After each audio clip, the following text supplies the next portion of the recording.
बहनों और भाइयों, ब्रज भूमि का भी अब नंबर आने वाला है।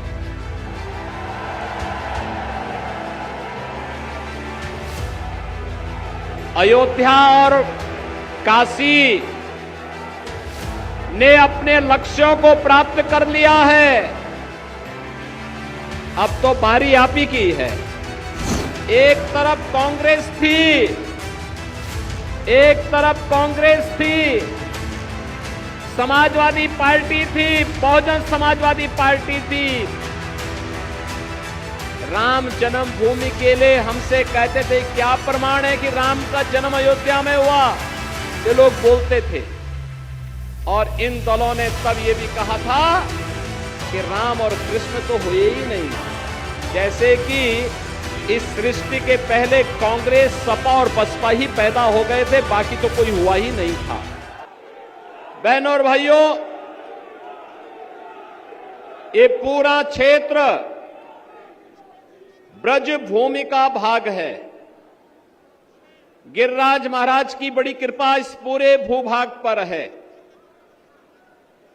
दुनिया यहां के रज रज में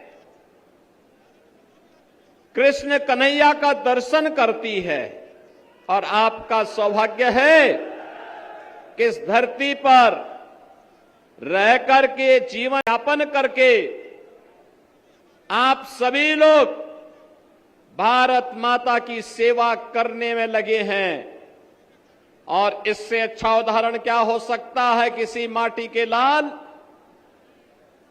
श्री RKS भदौरिया, वायुसेना के अध्यक्ष के बाद अब भारतीय जनता पार्टी के साथ मिलकर के आप सबके लिए कार्य करने के लिए तत्पर हैं। बहनों और भाइयों, ब्रज भूमि का भी अब नंबर आने वाला है।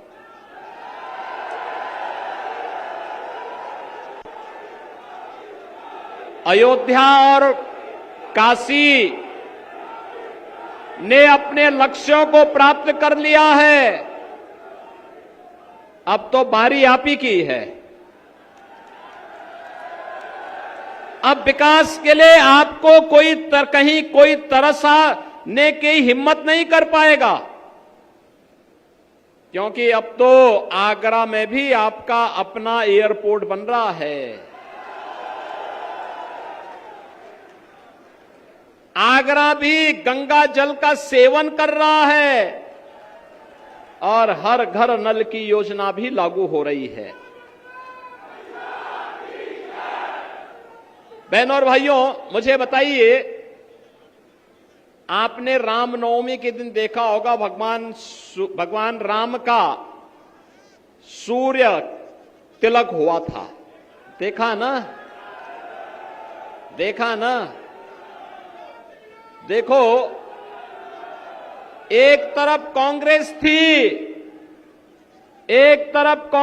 थी, समाजवादी पार्टी थी, बहुजन समाजवादी पार्टी थी। राम जन्मभूमि के लिए हमसे कहते थे क्या प्रमाण है कि राम का जन्म अयोध्या में हुआ, ये लोग बोलते थे। और इन दलों ने तब ये भी कहा था कि राम और कृष्ण तो हुए ही नहीं, जैसे कि इस सृष्टि के पहले कांग्रेस, सपा और बसपा ही पैदा हो गए थे, बाकी तो कोई हुआ ही नहीं था। ऐसा दिखाने का प्रयास कर रहे थे। बहनों और भाइयों, वो तो मोदी जी का प्रताप है, इनका झूठ फेल हो गया और मोदी जी के कारण 500 वर्षों का इंतजार समाप्त करके अयोध्या में रामलला का फिर से प्रकटीकरण हो गया है। और अयोध्या में रामलला के भव्य मंदिर के शिलान्यास के लिए भी प्रधानमंत्री जी गए। प्राण प्रतिष्ठा के कार्यक्रम के लिए भी प्रधानमंत्री जी गए। और उस दिन का भी उनका वह भावुक चित्र देखा होगा आप सबने, जब सूर्य तिलक होते हुए प्रधानमंत्री जी भले ही अयोध्या में नहीं थे, उनका मन अयोध्या में था कि हमारे रामलला का भव्य मंदिर बनने के बाद 500 वर्षों के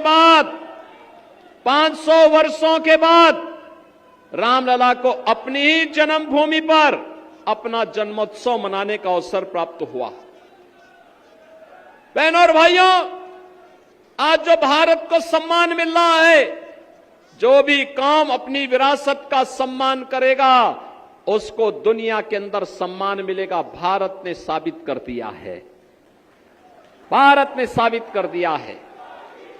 विरासत का ही सम्मान है कि काशी में काशी विश्वनाथ धाम, विरासत का ही सम्मान है कि अयोध्या में रामलला 500 वर्षों के बाद विराजमान हो रहे हैं, और विरासत का ही सम्मान है चौधरी चरण सिंह जी को भारत का सर्वोच्च नागरिक सम्मान भारत रत्न प्राप्त हुआ है। ये सभी मोदी जी के कारण।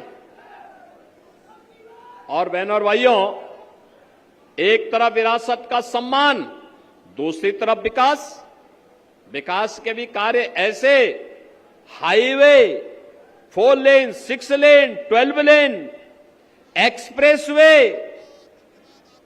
एयरपोर्ट, डिफेंस कॉरिडोर और हर घर नल की योजना से लेकर के IIT, IIM, medical college, AIIMS जैसे संस्थान बन रहे हैं।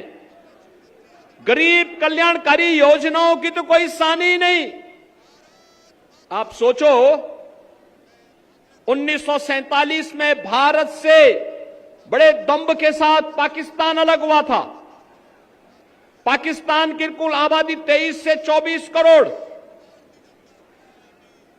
भारत की आबादी 140 करोड़। भारत के अंदर 80 करोड़ लोग 4 वर्ष से फ्री में राशन की सुविधा का लाभ प्राप्त कर रहे हैं, और पाकिस्तान के